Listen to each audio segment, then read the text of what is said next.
Pan card Aadhaar കാർഡുമായി ബന്ധിപ്പിക്കാനുള്ള അവസാന തീയതി December 31 ആണ്.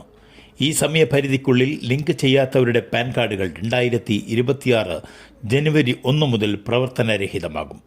ഇത് വരുമാനം, നിക്ഷേപങ്ങൾ, നികുതി റീഫണ്ടുകൾ എന്നിവയെ നേരിട്ട് ബാധിക്കുമെന്നും ശമ്പളം ഉൾപ്പെടെ തടസ്സപ്പെടുമെന്നും ടാക്സ് ഫയലിംഗ് പ്ലാറ്റ്ഫോമായ ടാക്സ് ബഡ്ഡി മുന്നറിയിപ്പ് നൽകുന്നു. നികുതി സമ്പ്രദായം കൂടുതൽ സുതാര്യമാക്കുന്നതിൻ്റെ ഭാഗമായാണ് പാൻ ആധാറുമായി ബന്ധിപ്പിക്കാൻ സർക്കാർ നിർബന്ധമാക്കിയത്.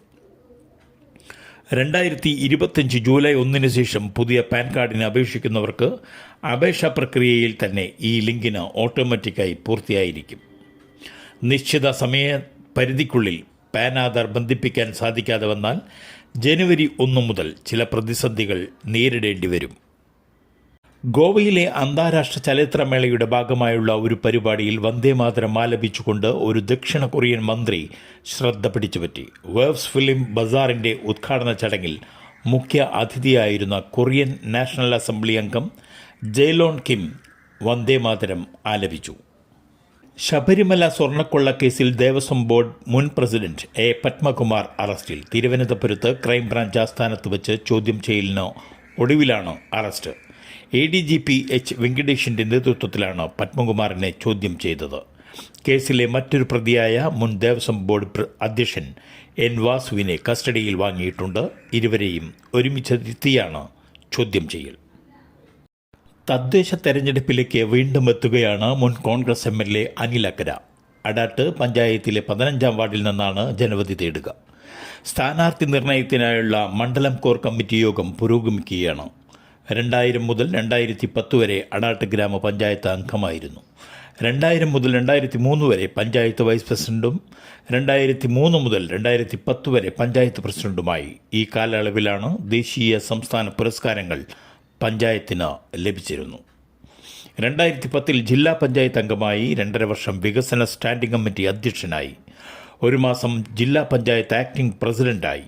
2016 MLA ആയത്. 45 വോട്ടിൻ്റെ ഭൂരിപക്ഷത്തിലായിരുന്നു വിജയം.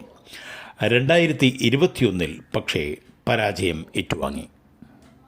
കരിപ്പൂർ സ്വർണ്ണവേട്ടയിൽ പോലീസിനെതിരെ ഹൈക്കോടതിയിൽ സത്യവാങ്മൂലം സമർപ്പിച്ച് കസ്റ്റംസ്. കോഴിക്കോട് കസ്റ്റംസ് ഡെപ്യൂട്ടി കമ്മീഷണറാണ് ഹൈക്കോടതിയിൽ സത്യവാങ്മൂലം നൽകിയത്. കസ്റ്റംസ് ഏരിയയിൽ സ്വർണം പിടിക്കാൻ പോലീസിന് അധികാരമില്ലെന്നും സ്വർണ്ണക്കടത്ത് വിവരം ലഭിച്ചാൽ പോലീസ് കസ്റ്റംസിനെ അറിയിക്കണമെന്നും സത്യവാങ്മൂലത്തിൽ പറയുന്നു. പിടിച്ചെടുത്ത സ്വർണം പോലീസ് നിയമവിരുദ്ധമായി ഉരുക്കുന്നു. മജിസ്ട്രേറ്റിൻ്റെ അനുമതി വാങ്ങാതെ പോലീസ് വ്യക്തികളുടെ എക്സ്റേ എടുക്കുന്നു. പോലീസിൻ്റെ ഈ നടപടി നിയമവിരുദ്ധമാണ്. പോലീസ് പിടിച്ച സ്വർണ്ണക്കടത്ത് കേസുകൾ കസ്റ്റംസിന് കൈമാറുന്നില്ല എന്നും സത്യവാങ്മൂലത്തിലുണ്ട്. കരിപ്പൂർ പോലീസ് സ്റ്റേഷനിൽ സ്വർണം പിടിച്ച് 170 കേസുകളുണ്ടെന്നും എന്നാൽ അതിൽ 6 മാത്രമാണ് കസ്റ്റംസിന് കൈമാറിയതെന്നും സത്യവാങ്മൂലത്തിൽ പറയുന്നു. പലപ്പോഴും പോലീസിൻ്റെ ഇത്തരം നടപടികൾ കസ്റ്റംസ് അന്വേഷണത്തെ ദുർബലപ്പെടുത്തുന്നതാണെന്നും കസ്റ്റംസ് വ്യക്തമാക്കി. സംസ്ഥാനത്ത് ഇന്ന് സ്വർണ്ണവില വീണ്ടും കുറഞ്ഞു. രാവിലെ പവന് 120 രൂപ കുറഞ്ഞിരുന്നു. ഉച്ചയ്ക്ക് വീണ്ടും 320 രൂപ കുറഞ്ഞിരിക്കുകയാണ്. ഒരു പവൻ സ്വർണത്തിൻ്റെ വിപണിയിലെ ഇന്നത്തെ വില 91,120 രൂപയാണ്. ഗ്രാമിന് 40 രൂപ കുറഞ്ഞ് 11,390 രൂപയായി. ഇന്ന് 2 തവണകളായി 440 രൂപയാണ് പവന് കുറഞ്ഞത്.